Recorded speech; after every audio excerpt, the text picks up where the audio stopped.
Scripture reminds us that the Most High rescued the Israelites from Egyptian bondage. And when he brought them out of slavery, he brought them to a wilderness, but they were never supposed to die in that wilderness.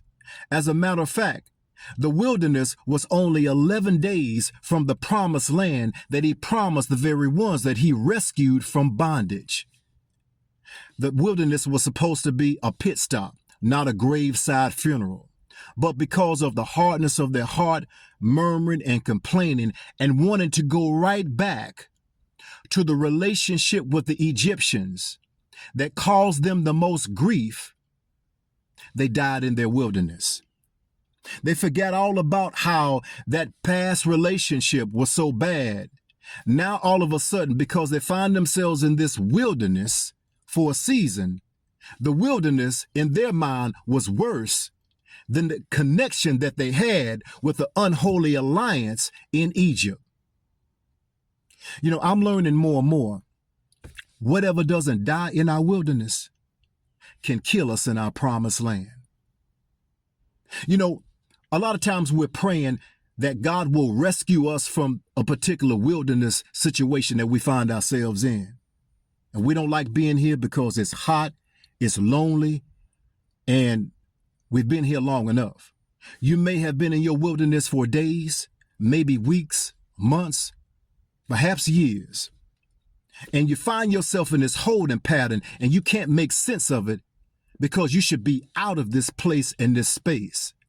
So a lot of times our heart grows cold toward God. We become indifferent and disconnected to God because on the outside, we see people, every time they pray, they get blessed. Every time they pray, God responds to their prayers. And then we feel some kind of way because why in the world is God not responding to my prayer? Why am I here in this particular place going nowhere but still stuck in this wilderness of a holding pattern? Or we blame the devil. It's spiritual warfare. It's the devil's fault that I'm here. What if it's not the devil's fault? What if it's the grace, the love, and the mercy of the Most High that have us in the holding pattern of a wilderness just for a season that something can die so that we can live? Before he allows you to step into the promised land of a healthy marriage, there's a lot of lust that we learn from former partners that we never should have been connected with. We never should have given our bodies to. We never should have given our mind to. And we've come out of those relationships with broken hearts, broken spirit, and a contaminated soul. Well, that lust, before it destroys a healthy relationship, God is saying it's got to die in this wilderness.